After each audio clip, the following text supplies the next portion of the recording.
Shortly before he left office, former President Joe Biden took 37 murderers off of death row, one of which committed a murder after his initial sentencing to life in prison. According to Senator Tom Cotton, Anthony Battle first raped and then murdered his ex-wife by stabbing her to death with a knife. She was a former United States Marine. Later, while Battle was serving out his life sentence in jail, he beat a correctional officer to death with a hammer without provocation or cause. If the punishment explicitly acknowledged as legal and given to murder since before the United States had been born, we can agree fairly applied to Anthony Battle, the 31-year-old correctional officer would not have died, and an ex-Marine's brutal murder and violent rape would have received justice. Unfortunately, there are many cases like this all across the history of the U.S., some even worse. Without the death penalty enforced consistently and fairly under strict regulations, our American government cannot justly, adequately, or biblically punish capital offenses. First, the death penalty prevents further murder from occurring. As Senator Tom Cotton states, the murder for the innocent 31-year-old correctional officer could have been prevented. Another example is the rapist and serial killer Kenneth Allen McDuff. He initially murdered 2 young teenage boys and raped and strangled to death 1 teenage girl. After his sentence for those murders was reduced and Kenneth was released back into the public, he again murdered and raped and tortured at least 6 women in the Texas area. Both of these situations, and more across America, could have been prevented if the death penalty had been carried out. This is why we have the death penalty, to prevent more murders from occurring. What is to stop a killer from killing again when all they have to lose is nothing? This leads us to a significant question. What message does our judicial system give when heinous murderers like Kenneth Allen McDuff and Anthony Battle are given clemency for their crimes?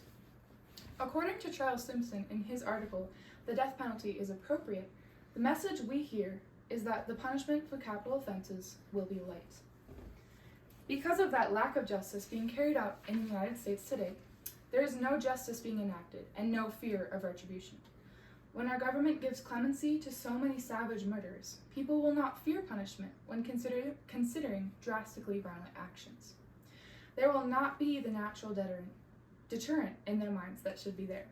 The punishment for horrific, premeditated murder is not the taking of a murderer's right to live in turn, but possibly only a life sentence in jail, and also possibly only several years in jail, not a life sentence. There is no deterrence when the message given by our judicial system is that there is no reason to fear punishment from our authority. Again, what is to stop killers from killing again when all they need to fear is an odd amount of years in prison? Also, and most importantly, the Bible supports capital punishment within moderation. For some of the most serious cases, like Anthony Battle and Kenneth Allen McDuff, Charles Colson says in his article, "Why I Support Capital Punishment," there is a need for moral accountability in America. He says that in the Old Testament, there are very clear punishments for voluntary murder. There are very clear laws against the destruction of innocent human life and clear retribution for the intentional shedding of another's blood. Human beings are made in God's image, and the murder of one is disrespectful. Colson says it amounts to killing God in effigy. It says in Genesis 9:5-7, "And for your lifeblood I will surely demand an accounting. I will demand an accounting from every animal, and from each human being too. I will demand an accounting for the life of another human being. Whoever sheds human blood, by humans shall their blood be shed, for in the image of God, God created mankind." Each man is made in the image of God, and when someone defaces their creator by murdering another human being, God's punishment for them is death. We can also see in the New Testament, Romans 13:4-5 says, For the one in authority is God's servant for your good. But if you do wrong, be afraid. For rulers do not bear the sword for no reason. They are God's servants, agents of wrath to bring punishment on the wrongdoer. Therefore, it is necessary to submit to the authorities, not only because of possible punishment, but also as a matter of conscience. This passage shows us that the death penalty is to be carried out, so that those who witness the punishment should fear consequences and choose to abstain from taking life through premeditated murder. When you think about it that way, capital punishment becomes more than just taking revenge. It becomes justice for the defacing of the sanctity of human life made in God's image. God put the death penalty in place because he knew mankind's sinful heart. Now, some people could argue that there is no statistical evidence supporting the claim that capital punishment deters crime. They would argue that there is no evidence of deterrence in America, and a life sentence to prison is just as effective as the death penalty, perhaps even more so. But there is deterrence. Our world has not fallen into anarchy and outright violence quite yet. So there is still a fear of retribution and punishment when premeditating murder and other capital offenses. If the death penalty was used more consistently and fairly, the more obvious evidence of deterrence would go up.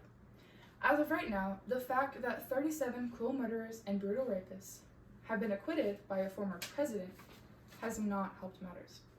It only shows America that our judicial system is willing to be overly lenient to violent rapists, serial killers, school bombers, and so many more. Additionally, as a rebuttal to the claim that a life sentence to prison is the more humane option of the two, the death penalty does not save lives. As in the case of Anthony Battle, serving a life sentence in prison does not necessarily guarantee the safety of American citizens. A young correctional officer was beaten to death while the convict was serving out his life sentence in prison for the previous murder of an ex-United States Marine. So, to fully provide justice and safety, the death penalty should be carried out in those extreme cases. Without the death penalty being applied consistently and fairly, justice cannot be provided to the victims of the crimes, their grieving families and friends, or even the people of the United States in general. There is no deterrence or fear of retribution in the eyes of the American people when 37 savage convicts are given clemency by our government. 37 murderers who destroyed a human life made in the image of an all-powerful, perfect God.